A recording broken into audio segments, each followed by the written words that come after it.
now. Jason Mraz. He needs no introduction. Let's hear it for Jason. Hey. How you doing? But if there was no introduction, people would be very confused right now. Oh, they know you. Who is the third party on the radio? Oh, they know you. I've seen your picture everywhere. Although, I have to say, you look different now than you looked the last couple times we've seen you. I'm going for a Teen Wolf vibe. I see. I see. An 80s resurgence. You just get sick of getting your hair cut, don't you? It is. You know, it's kind of fun to not cut it. And, you know, for many, many years, you get to that middle stage and you just have to hack it off. Mm-hmm. But I said, darn it, I'm through with the middle stages. I'm gonna go deep this So time. how long do you think you're gonna go? I don't know. I just actually got it trimmed. Eventually, it's going to be a Poison hair metal band vibe if you let it go longer. You know, that's not bad. That's a genre I've yet to explore. That's true. I could go down that path in the future. Hey, it's getting a comeback, a resurgence, you know? Absolutely.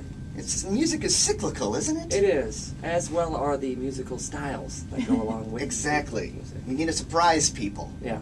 Now, I know one of the most annoying things, tell me if I'm right about this, one of the most annoying things that happens once you become well known is everyone thinks you remember them, right? Oh, yeah. I mean, we get it here, and no one really even knows it. Remember me? We talked to you 6 months ago! Yeah. So annoying, isn't it?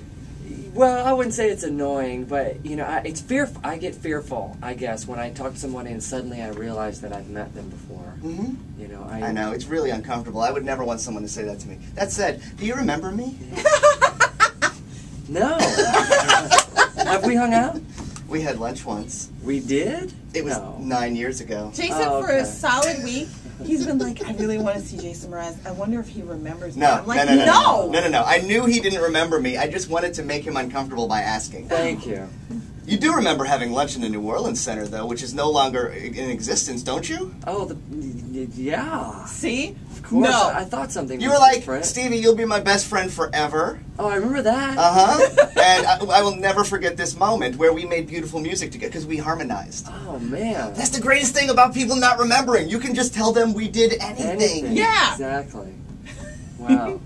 And you beat me arm wrestling. I do remember that. Oh, yeah. Well, of course. I'm a sore loser. I am now 1-56 because of you. Yeah. Thank you. So, Jason Mraz, I have to ask you, you know, women swoon at your songs, your music. I'm Yours, huge hit. Yeah. This one right now, I Won't Give Up, huge hit.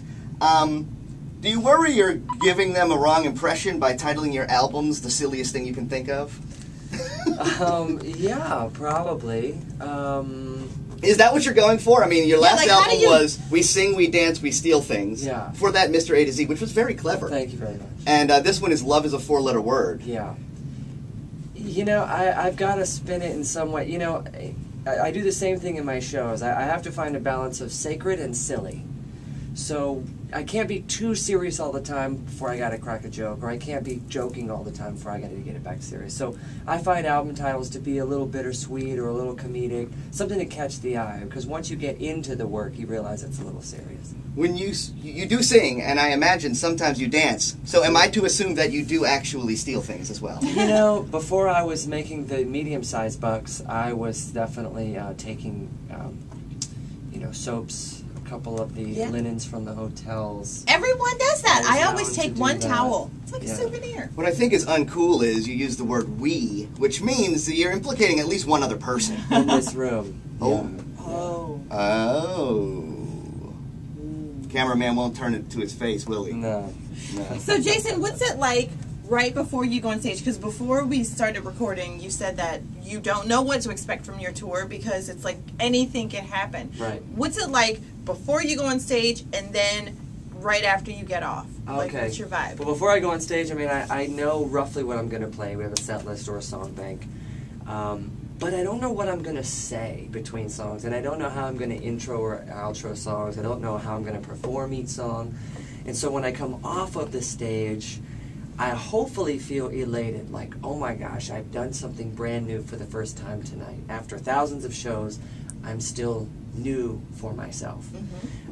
So it's a huge difference. Or I could leave the stage feeling worthless because all I did was repeat what I've done in the past.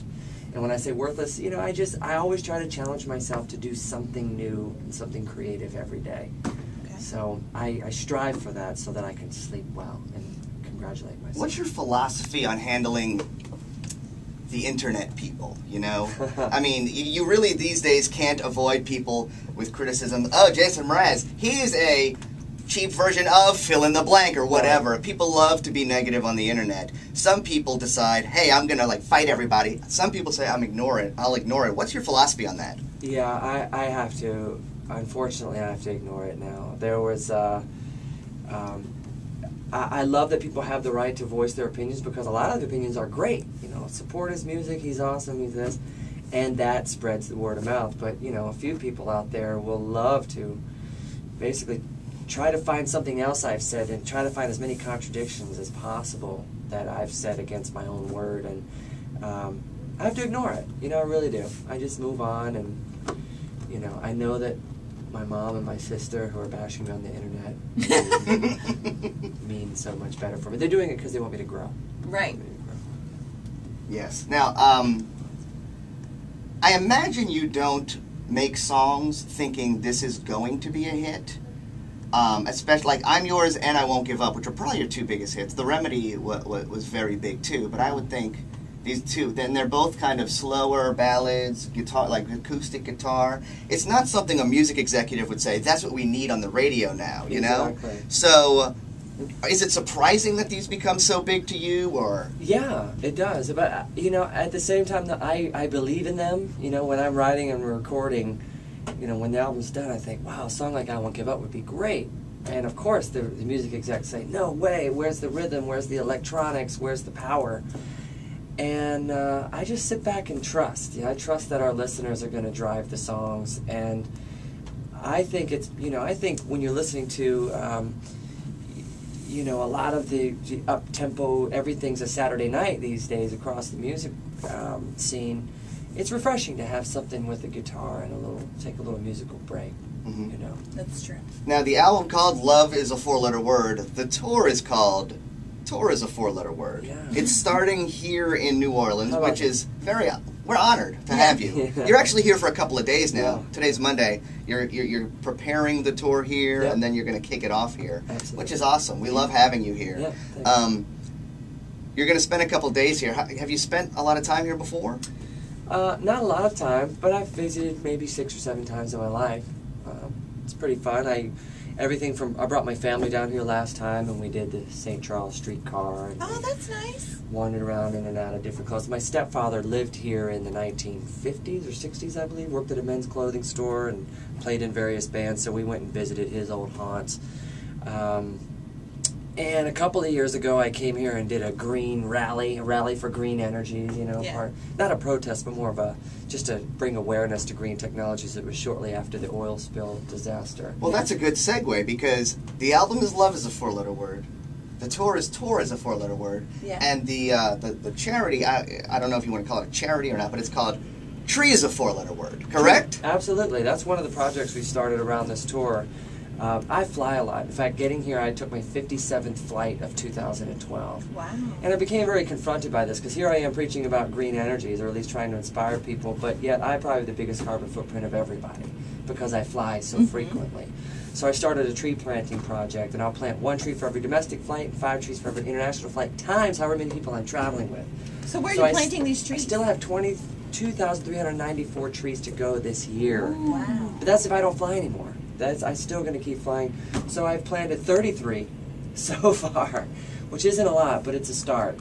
It's a start. Mostly they've been around my home in San Diego, but we've set up a few places on this tour where we'll get off the bus and we'll actually plant some trees with some young people. They're saying and write about what I'm seeing, and all that stuff finds its way into music eventually.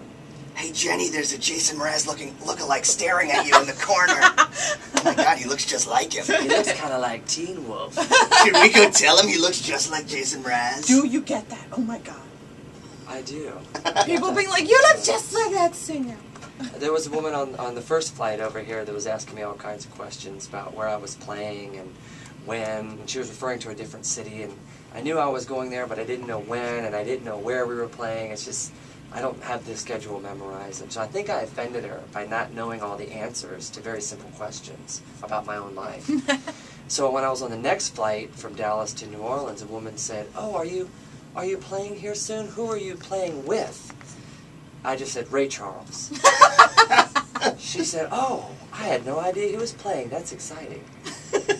Yeah, I do improv comedy in the French Quarter, and every time somebody pretends that they're like, "Oh, I love when you're doing your stand-up comedy again," and I'm like, "You've never been to see it, then. You keep calling it stand-up. That's adorable."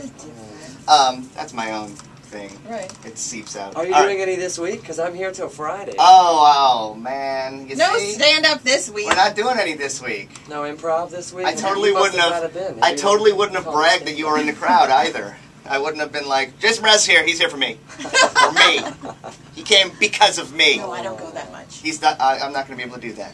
I'm sorry, but you're busy, so I understand you wouldn't have been able to make it anyway. But it was nice to offer. Well, thanks. Hey, I know you don't have a lot of time. You got to go prepare for your tour, but I have one more question. We've gone through all the tour stuff and all the music stuff, and you have a beautiful voice, and I'm not just saying that because you're here. It's like quite a melodious voice, and I've always thought, you know, playing guitar and singing and songwriting, they're not a package. They're different talents.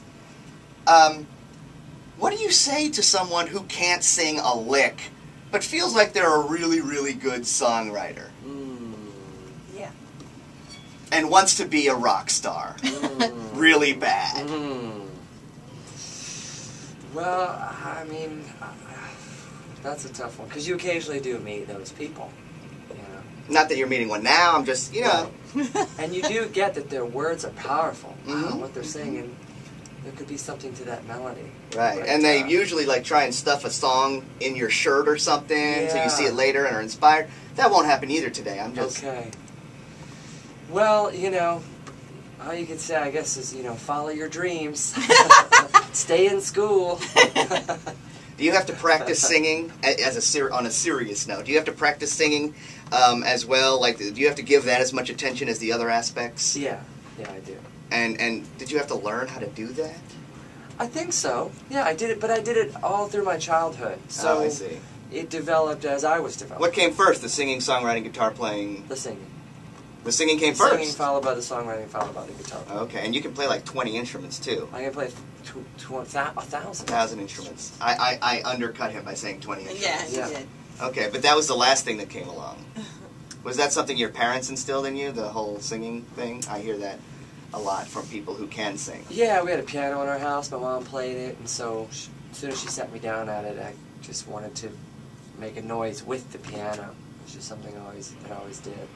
And then I realized if I could find my own words and melodies, then I could sing any time I wanted, and I didn't have to be this artist or that artist or get these notes perfectly in someone else's song. I'll just make up my own notes, you know, essentially. And then when I was 18, the guitar just seemed like a perfect companion in my travels, so that I could keep goofing off in music. Yeah, it's more portable than a piano. Yeah, much, that's true. Much.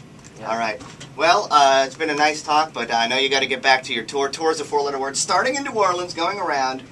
I Won't Give Up is the song. Do we know what the next song's going to be from the album? I have no idea. Okay, I know that's not a question for you. We'll They leave usually it up to the people. Yeah, they usually figure that out. But thank you for coming and standing, Thank you. sitting around with us for a little while. Thank Jason you. Mraz, best of luck on the tour.